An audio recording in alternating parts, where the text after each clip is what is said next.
வணக்கம் DPK tax. புது வசந்தம் serial Sun டிவியில் 2023ஆம் ஆண்டு தொடங்கி இப்போ வரைக்கும் 3 ஆண்டுகளுக்கு மேலே 1000 எபிசோட் பக்கம் ரொம்பவும் சக்ஸஸ்ஃபுல்லாக ஓடிட்டுருக்கு.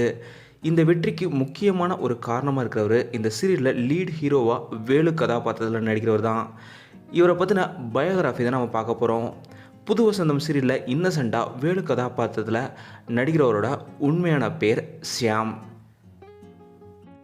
ஷியாம் அவர்கள் செப்டம்பர் 27ஆம் தேதி தேனி மாவட்டத்தில் இருக்க சுக்காங்கல்பட்டின்ற ஒரு சின்ன கிராமத்தில் பிறந்தவர். ஷியாம் அவங்களோட அப்பா அம்மா இருவருமே விவசாய குடும்பத்தை சேர்ந்தவங்க. இவர் தன்னோட பள்ளி படிப்பை சுக்காங்கல்பட்டியில் இருக்க ஸ்கூலில் தான் படிச்சிருக்காரு. ஸ்கூல் படிக்கும்போது இருந்த ஆங்கரிங், காமெடி அப்படின்னு எல்லாத்துலேயுமே செமையாக கலக்குவார்.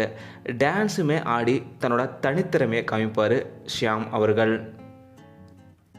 தன்னோட பள்ளி படிப்பை இவர் தன்னோட கிராமத்தில் படிச்சுட்டு கல்லூரி படிப்பை திருப்பூரில் இருக்க நிஃப்ட் காலேஜில் பிபிஏ ஃபேஷன் டெக்னாலஜி எடுத்து படிச்சிருக்காரு. இதுக்கப்புறம் எம்பிஏ படிப்பை இவர் கோயம்புத்தூரில் டெக்ஸ்டைல் மேனேஜ்மெண்ட்ன்ற படிப்பு எடுத்து ரொம்பவும் சூப்பராக படிச்சிருக்காரு. இவர் பள்ளி படிப்பு கல்லூரி படிப்பை முடித்ததுக்கப்புறம் இவரோட அத்தை பையன் ஒருத்தர் ஐஏஎஸ் கலெக்டர் ஆகிட்டதுக்கப்புறம் இவரும் நம்மளும் ஒரு ஐபிஎஸ் அதிகாரி ஆகணும் அப்படின்னு ஆசைப்பட்டு சென்னைக்காக ட்ரைனிங்க்கு வந்திருக்காரு. யூபிஎஸ்சி எக்ஸாமுக்காக ரொம்பவும் கடுமையாக சென்னையில் படிச்சிருக்காரு நம்ம ஷியாம் அவர்கள். பட் ஆனால் இவருக்கு எக்ஸாமில் பாஸ் பண்ண முடியல. அந்த சமயத்தில் இவரோட காலேஜில் படித்த எல்லோருமே நல்ல ஜாப் போய் செக்யூரான ஜாப் போய் நல்ல நிலைமையில் வந்தோடனே இவரும் சரி ஐபிஎஸ்ஸை இதோட நிறுத்திப்போம் அப்படின்னு சொல்லிட்டு நிறுத்திக்கிட்டாரு. திரும்பவும் நம்ம ஊருக்கு போய் விவசாயம் பண்ணுவோம் அப்படின்னு சொல்லிட்டு இவர் திரும்பவும் ஊருக்கே போயிருக்காரு. அங்கே சிவகார்த்திகேயன் அவனோட வருத்தப்படாத வாலிபர் சங்கம் திரைப்படம் ஷூட்டிங் நடந்திருக்கு. அந்த ஷூட்டிங்கை ரொம்பவும் ஆர்வமாக பார்த்துருக்காரு. எப்படியாவது நம்மளுமே ஒரு நடிகரான என்ன அப்படின்னு ஆசைப்பட்டிருக்காரு ஷியாம் அவர்கள். அப்பா அம்மா இருவரும் ஆரம்பத்தில் ஒத்துக்கலனாலும் சரி ஏதாவது பண்ணு அப்படின்னு சொல்லி அனுப்பிட்டாங்க. ஷியாம் அவர்களுக்கு அந்த சமயத்தில் தெரிஞ்ச மீடியாவில் தெரிஞ்ச ஒரே ஒரு ஃப்ரெண்ட்னா அது ரியோ அவர்கள் தான். ரியோ அவர்களும் ஷியாம் அவர்களுமே காலேஜ் மேட். அப்போது ரியோ அவர்கள் சொன்னது, நீயும் ஆங்கரிங் ரொம்ப நல்லாவும் பண்ணுவ, அதனால் ஏன் நீ ஆங்கரிங் ட்ரை பண்ணக்கூடாது அப்படின்னு சொல்லி என்கரேஜ் பண்ணியிருக்காரு. இவரும் சரி எங்கேயாவது ஆடிஷன் நடக்குதா அப்படின்னு போய் செக் பண்ணியிருக்காரு. அப்போது கேப்டன் டிவியில் இவருக்கு ஆடிஷன் நடக்கிறது தெரிஞ்சு அங்கே போய் சான்ஸ் கேட்டிருக்காரு. ஆடிஷனில் ஆங்கரிங் பண்ணும்போது நிறைய சொதப்பியிருக்காரு. இருந்தாலும் நம்ம எப்படியுமே கிடைக்காது அப்படின்னு சொல்லிட்டு வீட்டுக்கு போயிருக்காரு. ஆனால் எனக்கு செலக்ட் ஆகிட்டேன்னு சொன்னது இப்போ வரைக்குமே நம்ப முடியல. ஏன்னா அந்தளவுக்கு சர்ப்ரைஸாக இருந்துச்சு. நானும் நிறைய சொதப்பினாலும் ஒரு அதிர்ஷ்டம்னு ஒன்று இருந்ததுனால எனக்கு கிடச்சிருச்சு அப்படின்னு சொல்கிறாரு ஷியாம் அவர்கள். இதுக்கப்புறம் கேப்டன் டிவியில் 1 வருடத்திற்கு மேலே இவர் ஒர்க் பண்ணியிருக்காரு. கேப்டன் டிவியில் இவர் குக்கரி ஷோ ஒன்று ஒர்க் பண்ணிகிட்டு இருக்கும்போது விஜயகாந்த் அவர்கள் டிவியில் பார்த்துருக்காரு. அப்போது ஒரு முறை விஜயகாந்த் அவர்கள் இவரை நேரில் மீட் பண்ணப்போ, நீ நல்லா ஆங்கரிங் பண்ணுற, உன்னை மிகப்பெரிய வாழ்த்துக்களை சொல்லிக்கிறேன், மென்மேலும் நீ வளரணும் அப்படின்னு சொல்லியிருக்காரு. வாழ்க்கையில் என்னோட மறக்க முடியாத மூமெண்ட்னா அதுதான். அந்த சமயத்தில் விஜயகாந்த் அவர்களை நான் பார்த்ததே பெரிய விஷயம். ஆனால் அவர் என்னை என்கரேஜ் பண்ணுவாருன்னு நான் எதிர்பார்க்கவே இல்லை. அதுக்கப்புறம் தான் நான் அடுத்தடுத்த ஸ்டெப்கள் போகணும் அப்படின்ற ஆசையே வந்துச்சு அப்படின்னு சொல்லியிருக்காரு ஷியாம் அவர்கள். கேப்டன் டிவியில் இவர் ஒர்க் பண்ணிகிட்டு இருக்கும்போது தான் இவருக்கு வீட்டில் பொண்ணு பார்த்துருக்காங்க. அந்த சமயத்தில் ஐடியில் வேலை செய்கிற ஒருத்தங்க தான் பாமா அவங்க.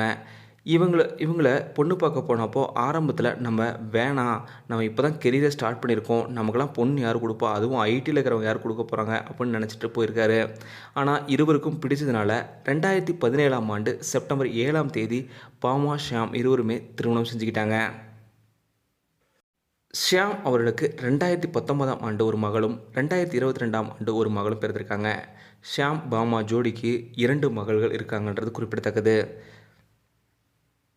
கேப்டன் டிவியில் தொடர்ந்து ஆங்கரிங் பண்ணிட்டு இருக்கும்போது தான் இவருக்கு செம்பருத்தி சீரியல்னு ஒரு சீரியல் ஓடிட்டுருக்கு.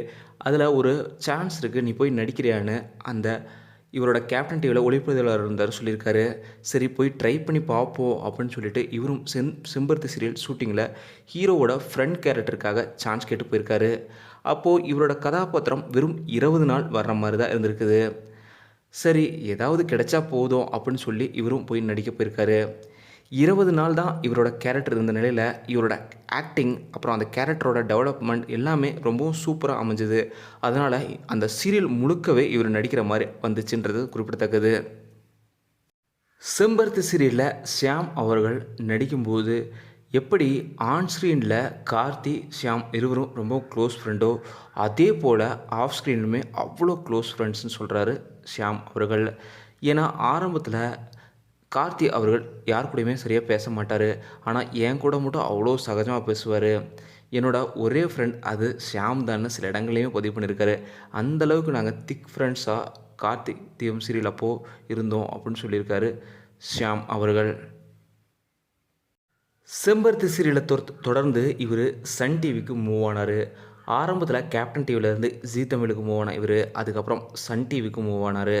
சன் டிவியில் அபியும் நானும் சீரியலில் ரகுன்ற கதாபாத்திரத்தில் நடித்தார். இப்படி தொடர்ந்து சின்ன சின்ன கதாபாத்திரங்கள் இல்லை செகண்ட் லீட் ஹீரோ கதாபாத்திரங்களில் நடிச்சிட்டு வந்த இவருக்கு அதே சன் டிவியில் புது வசந்தம் சீரியலில் வேலு கதாபாத்திரத்தில் நடிக்கிற வாய்ப்பு கிடைச்சிது. உண்மையிலுமே அவங்களோட ஃபேமிலி எல்லோருமே ஹீரோவாக இவன் நடிக்க போகிறான்னு சொன்னப்போ கண் கலங்கி அழுதுட்டாங்களாமா. ஏன்னா ஒரு கிராமத்தில் பிறந்தவங்களுக்கு உனக்கு எதுக்கு இந்த தேவையில்லாத சினிமா ஆசை அப்படின்னு சொல்லி அவங்க அப்பா அம்மாவிலேருந்து ஒட்டுமொத்த கிராமமே சொல்லியிருக்காங்க. ஆனால் என்னால் முடியுன்ற ஒரு தன்னம்பிக்கையோடு இவர் போராடியிருக்காரு. அப்படி இவர் ஹீரோ ஆனதுக்கப்புறம் ஒட்டுமொத்த கிராமமுமே இவரோட சீரியலை பார்க்காம தூங்க மாட்டாங்க. அந்தளவுக்கு இவரோட சீரியலை ரசிகர்கள் ரசித்து பார்த்துருக்காங்கன்னு சொல்லியிருக்காங்க.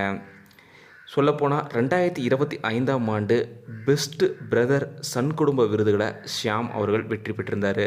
அந்த சமயத்தில் ஒட்டுமொத்த கிராமமுமே இவரை பார்க்குறதுக்காக சென்னை வந்து இவருக்கு வாழ்த்துக்களை சொல்லியிருந்தாங்கன்றது குறிப்பிடத்தக்கது. ஷியாம் அவர்களோட வாழ்க்கையிலேயே ஒரு மறக்க முடியாத தருணம்னா அது ஸ்கூல் படிக்கும்போது இவரோட க்ளோஸ் ஃப்ரெண்ட்ஸ் 2 பேரும் அடுத்தடுத்த மாதங்களில் மறைந்த செய்தி தான். இவங்க 3 பேரும் தான் கிணத்துல போய் குளிக்கிறது ஜாலியாக விளையாடுறதுன்னு இருந்திருக்காங்க. ஆனால் அடுத்தடுத்த மாதங்களில் இவங்களோட 2 பேரோட மறைவு என் வாழ்க்கையே மாற்றிடுச்சு. ரொம்பவும் சிரமப்பட்டு தான் அதுலேருந்து மீண்டு வந்திருந்தேன் அப்படின்னு சொல்லி பல இடங்கள்லையுமே பதிவு பண்ணியிருக்காரு ஷியாம் அவர்கள். இதே போல் இன்னொரு தருணம் என்ன சொல்கிறாருன்னா, புது வசந்தம் சீரியலில் இவர் ஹீரோவாக செலக்ட் ஆனப்போ இவன்லாம் ஹீரோவான்னு என்ன பலருமே கிண்டல் பண்ணாங்க. ஆனால் அவங்களுக்கு நான் இப்போ நன்றி தெரிவிச்சுக்கிறேன். ஏன்னா நீங்கள் அவ்வளோ கிண்டல் பண்ணதுக்கப்புறம் தான் இந்த சீரியல் 1000 எபிசோடு போச்சு. நீங்கள் ஒவ்வொரு தடவை என்ன கிண்டல் பண்ணும்போதும் திட்டும்போதும் தான் நான் அடுத்தடுத்த ஸ்டெப் போகணுன்ற எண்ணமே எனக்கு வந்திருக்கு. அதனால் உங்களுக்கு தான் என்னோட முதல் நன்றியை தெரிவிச்சுக்கிறேன் அப்படின்னு சொல்லியிருக்காரு. அதே போல் என்னோட மனைவி தான் என் வாழ்க்கையில் என்னோட முக்கியமான ஒரு செல்வம்னே சொல்லலாம். அவங்க தான் நான் கேப்டன் டிவியில் ஒரு சின்ன சம்பளத்தில் வாங்கிட்டு இருக்கும்போது கூட என்னை கல்யாணம் பண்ணிக்கிட்டு என்னை இந்த அளவுக்கு கொண்டு வந்திருக்காங்க. ஃபேமிலியும் ரன் பண்ணுறாங்க. அவங்களுக்கு நன்றி தெரிவிச்சுக்கிறேன்னு ஷியாம் அவர்கள் சொல்லியிருக்காரு. புது வசந்தம் சீரியலில் வேலு அவர்கள் கதாபாத்திரம் உங்களுக்கு எவ்வளோ பிடிக்கும்? இப்படி ஒரு சின்ன கிராமத்தில் பிறந்து இந்தளவுக்கு முன்னேறின ஒரு ஹீரோவை பற்றி கதை உங்களுக்கு எவ்வளோ பிடிச்சிருந்தது அப்படிங்கிறதெல்லாம் மறக்காமல் கீழே கமெண்ட்டில் சொல்லுங்கள். இந்த வீடியோ உங்களுக்கு பிடிச்சிருந்தா லைக் பண்ணுங்கள், கமெண்ட் பண்ணுங்கள், ஷேர் பண்ணுங்கள். டிபிகே டாக்ஸ் சப்ஸ்கிரைப் பண்ணணும்னா சப்ஸ்கிரைப் பண்ணுங்கள். மறக்காம பக்கத்தில் இருக்க பெல் ஐக்கானுமே கிளிக் பண்ணுங்கள்.